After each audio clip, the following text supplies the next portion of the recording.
Hello everybody, welcome to Snyder's Inc. And today we have got the newest Mr. Bowling video. And this is Begging for Slenderness or Death. Places you can't go, but people who went anyway. Episode 25.1? Interesting. We'll get right into it, ladies and gentlemen. Hit the like button, hit the subscribe button, comment what you think down below. Let's go. Today, we're going to look at 3 places you can't go and people who went there anyways. But before we get into those stories, if you're a fan of the strange, dark, and mysterious delivered in story format, then you've come to the right place because that's all we do and we upload once a week. So if that's of interest to you, please steal the like button's mail and take all the money their grandmother sent them for their birthday. Also, please subscribe to our channel and turn on all notifications. That is a crime. That's theft. That is a crime. You will go to jail if you do that. You steal money from me, you go to jail, you die. I didn't say that. So you don't miss any of our weekly uploads. Okay, let's get into today's stories.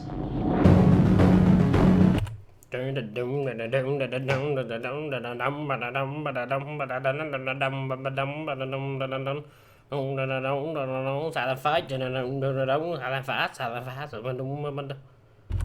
11:30 a.m. on August... I'll do the sound effects from now on. That way, you know, it's really engaging.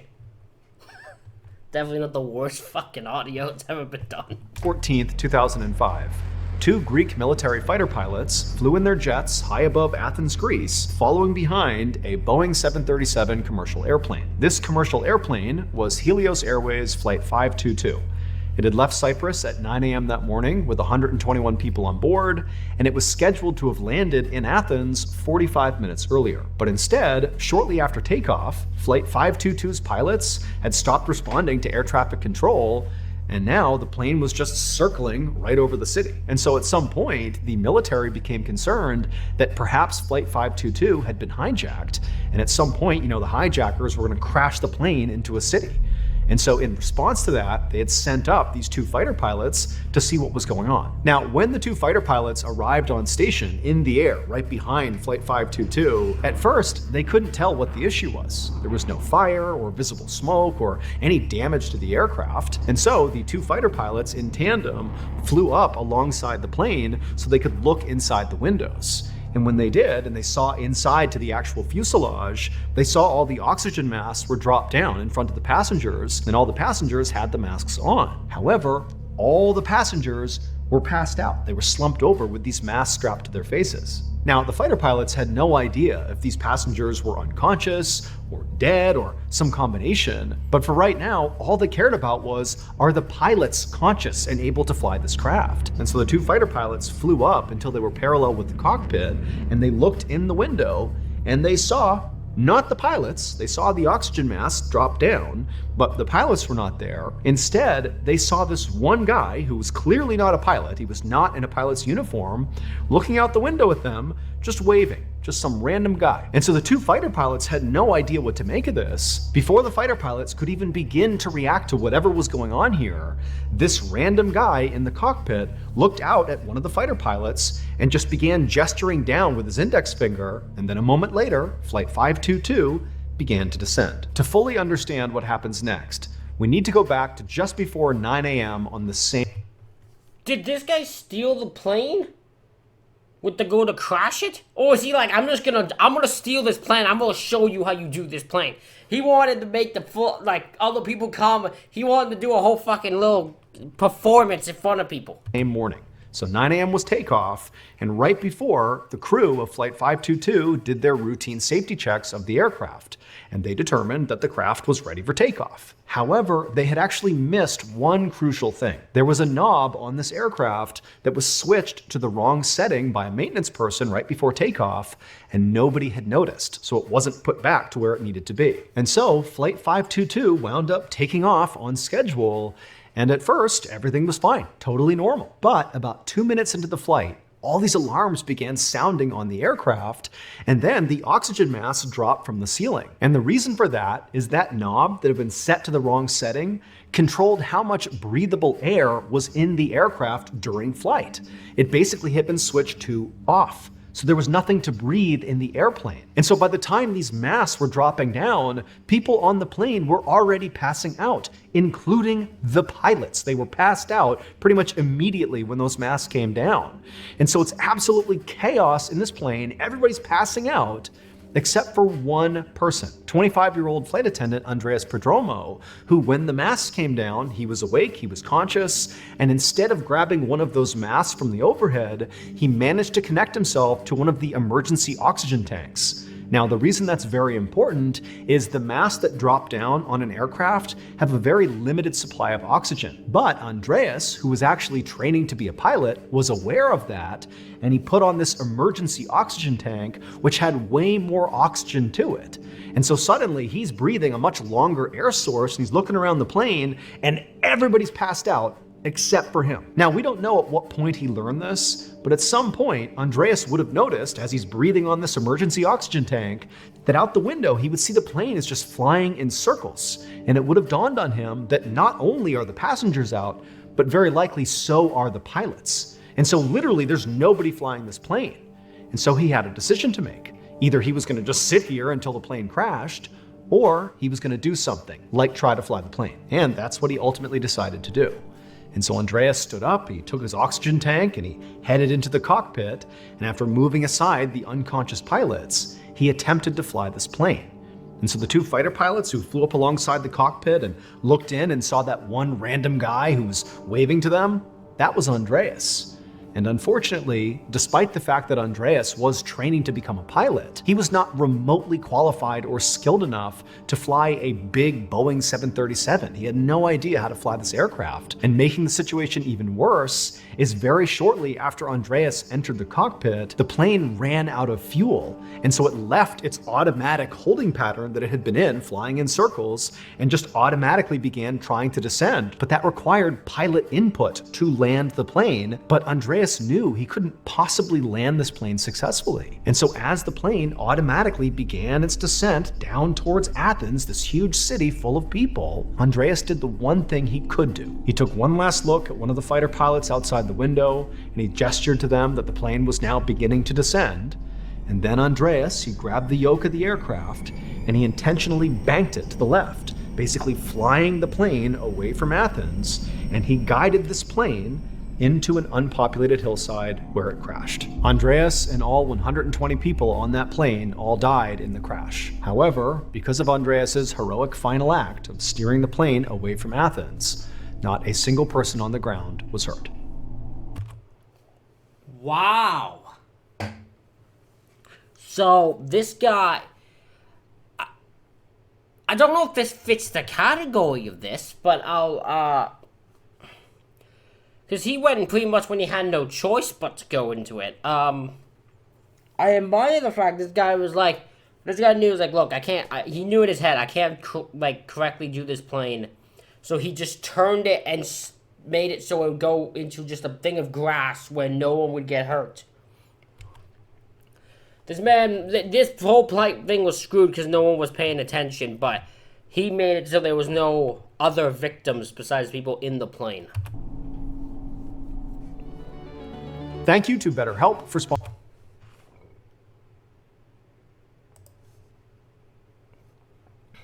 Jinfa stood in the doorway of his apartment in Taiwan, waiting for his landlord to finish. I have no idea what this one's titled. Lecturing him about being late on his rent. Luo had just moved into this apartment 2 months earlier in December. And this was not a very nice apartment. It was a cramped downstairs unit with no air conditioning, so it was really sweaty and awful in there most of the time, but it was all Luo could afford. He wasn't working right now and knew this was the best he was going to get. As the landlord continued to berate Luo about how he was totally within his rights to evict Luo if he didn't pay him, how he'd already given Luo an extension, and what's going on here, you got to get your act together. As all that was happening, Luo just was totally quiet and just was waiting for the landlord to be quiet. Because at this point, Luo didn't really care about the rent side of this discussion. He just wanted his landlord to be quiet so he could ask him a very strange but important question. And finally, after about 5 minutes of the landlord just ranting, the landlord stopped for a second to try to calculate how much interest he could potentially charge Luo. And as the landlord began scribbling notes on his notepad, Luo saw his opportunity. And he said, "Excuse me, I don't mean to interrupt, but I actually need to ask you something. And the landlord was sort of caught off guard by the way Luo was approaching him. The landlord thought he was intimidating Luo, so the idea that Luo was now gonna, interrupt him and go a different direction with this conversation felt sort of disrespectful. But the landlord looked at Luo like, what question could you possibly have? And Luo just said, do you know if anyone's been murdered inside of my apartment? After Luo asked the question, the landlord just stared at Luo, like he didn't really know how to process this question at all. But then after a moment, this look of shock disappeared, and once again, the landlord was just annoyed with Luo and said, you know what, I know what's wrong with you, but I'll be back in a month and you better have your rent. And then the landlord just turned around and walked away without answering Luo's question. Now, Luo was pretty stressed out about paying the rent. I mean, he had no money and had no idea how he was going to pay his landlord in a month. But the much more pressing issue in Luo's life were the very strange things happening inside of his apartment, which is what prompted him to ask that strange question to his landlord.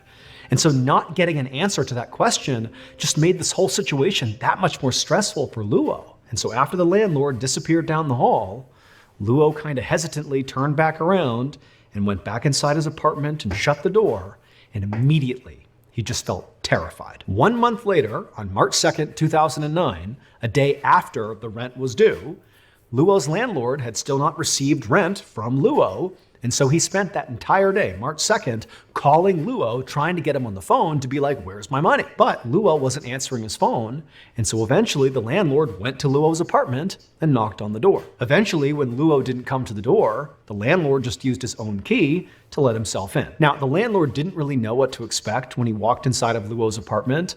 All he knew was that Luo was kind of a weird guy, and he certainly wasn't paying rent, and his general impression of Luo was definitely a bad one, and so he kind of expected the apartment to reflect the negative things he thought about Luo.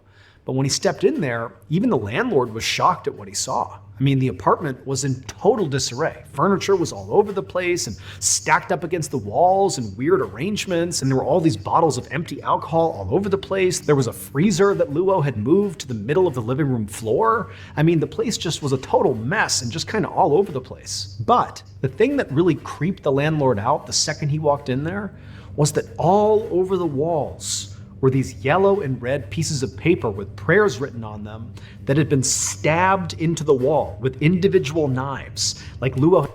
What the hell happened to Luo? What is going on? Was he like dealing with delusions?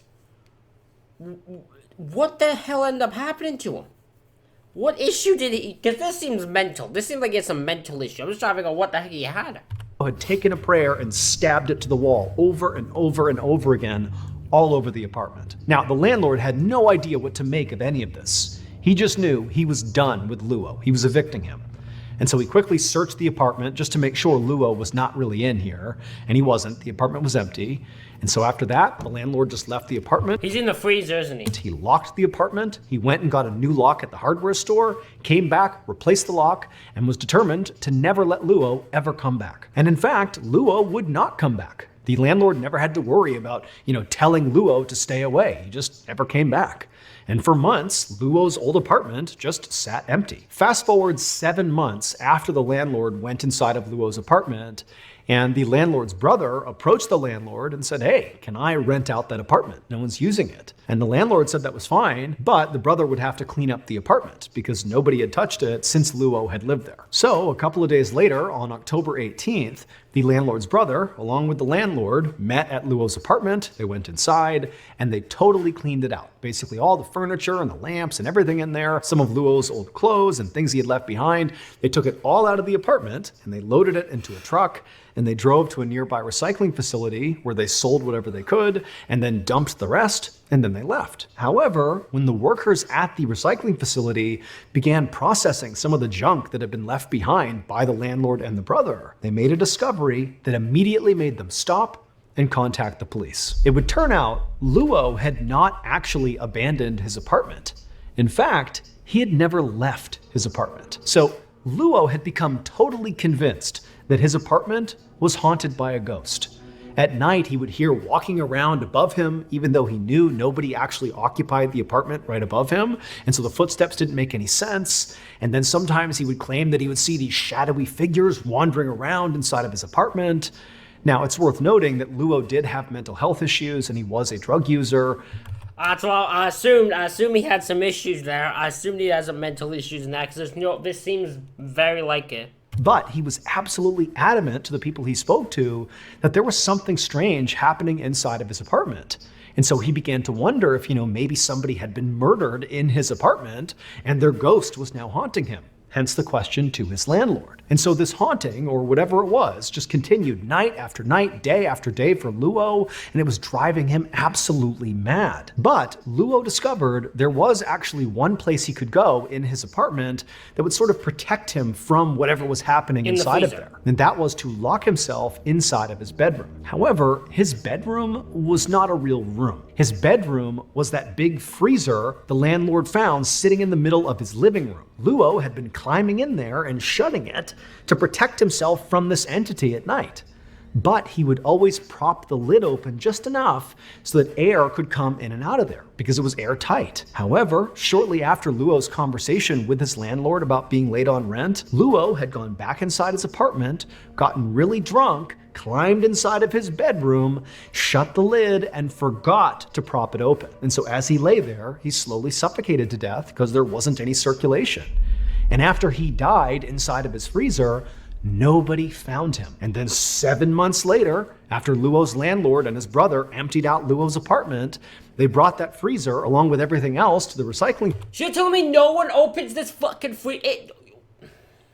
Maybe there's just a me thing, but to me, if I go in a thing and I look through a place and a place is abandoned, the one thing I'm doing is getting like the fridge and the freezers and looking through them and throwing that shit out. Facility where the workers there would open up the freezer and they would find Luo.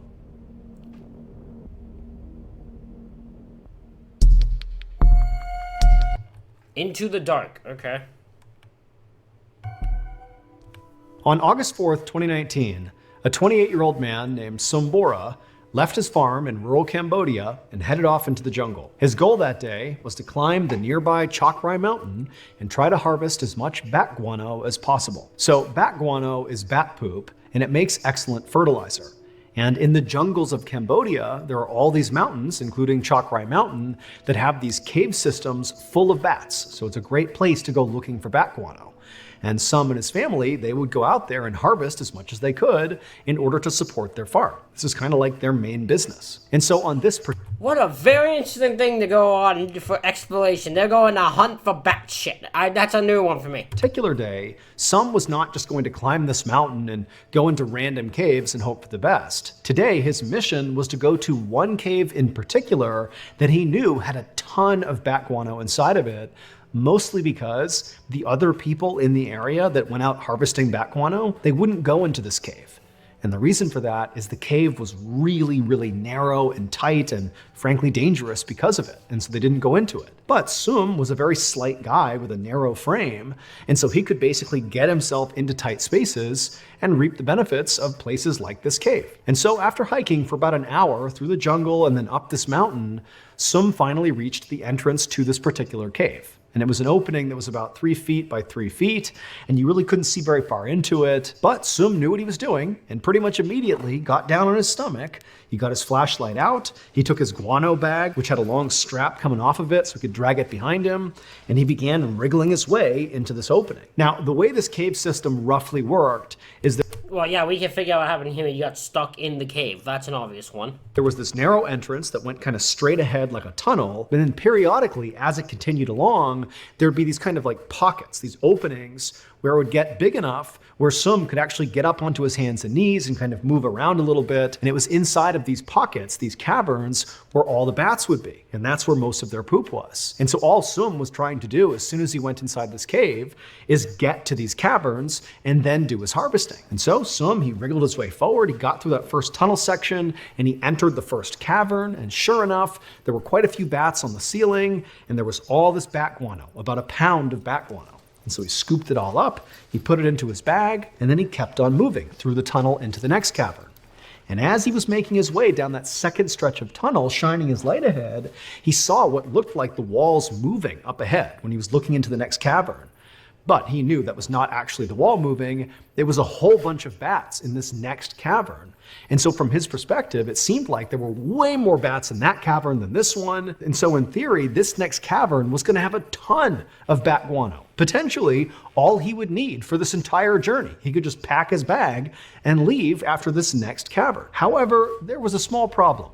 Now, Sum had come to this spot many times before, and he knew that going from the first cavern to the next cavern had a little bit of a hiccup. On the ground, as you crossed the threshold into this second cavern, was a crack in the ground that basically ran perpendicular to the way this tunnel ran. Now, the crack was only about 6 inches wide, but when you were over it shining a light down into this crack, it was like it went on forever. It was like this unending hole in the earth. And so Sum always just got creeped out climbing over this crack because there was really no way to go around it. You really had to go right over the top of it because all he was thinking about is like, what's down inside of this deep hole in this cave? It's reminiscent of how people are scared of really deep oceans, like thalassophobia. It's fear of what's down there. And so Sum just really didn't like it. But again, he knew there was going to be a ton of This is where he should have called. He's like, look, I could only get a pound of bat shit before I could call it a day. I ain't going over that crack or anything.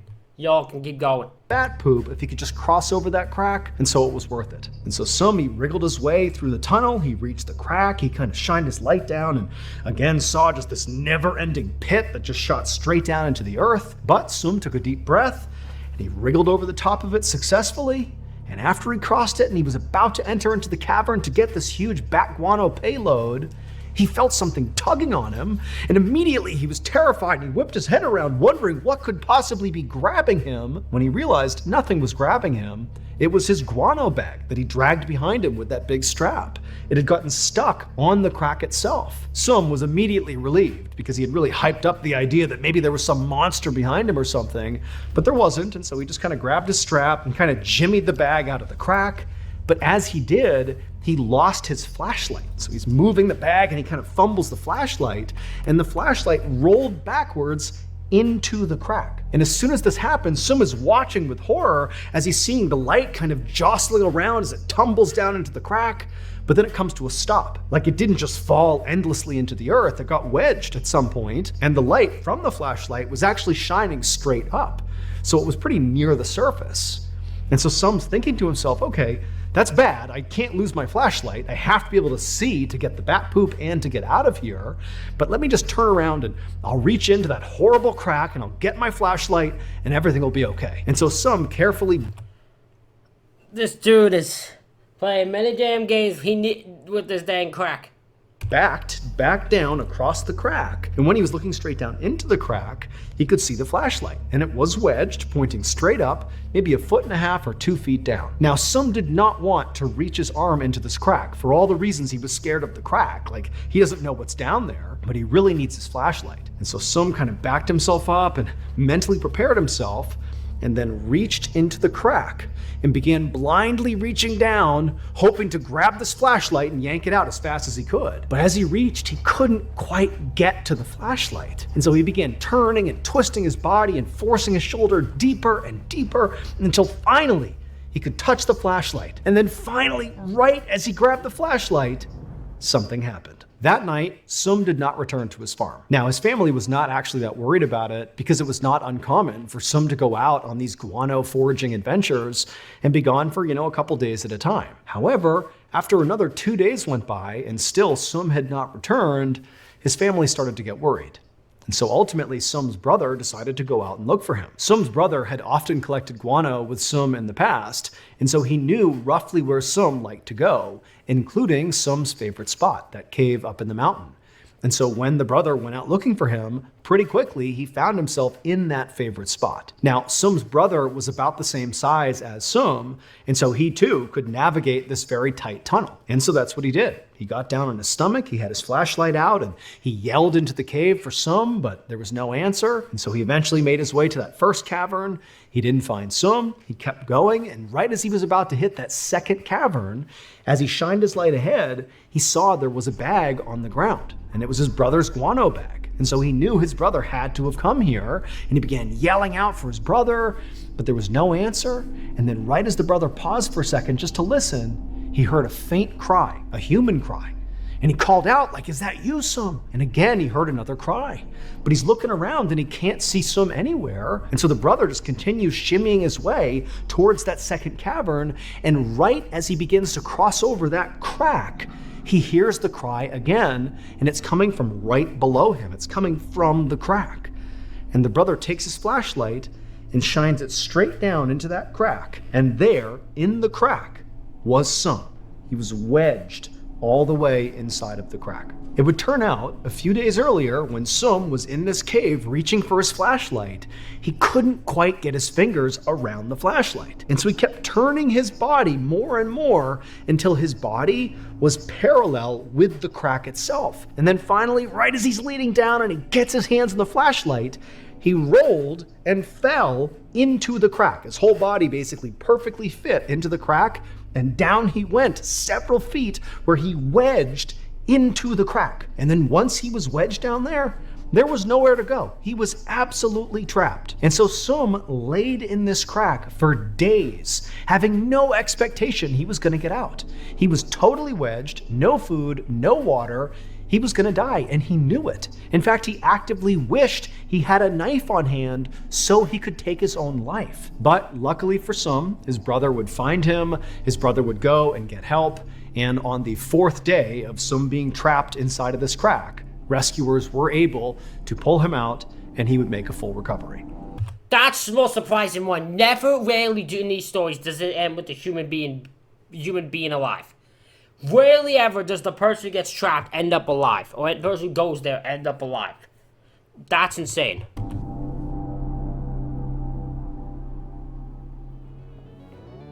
I'm going to play you a clip. Alright, ladies and gentlemen, that is it for this reaction video. Let me know what you think in the comments. Hit the like button, hit the subscribe button. Thank you all for watching. I'll see you all for the next one.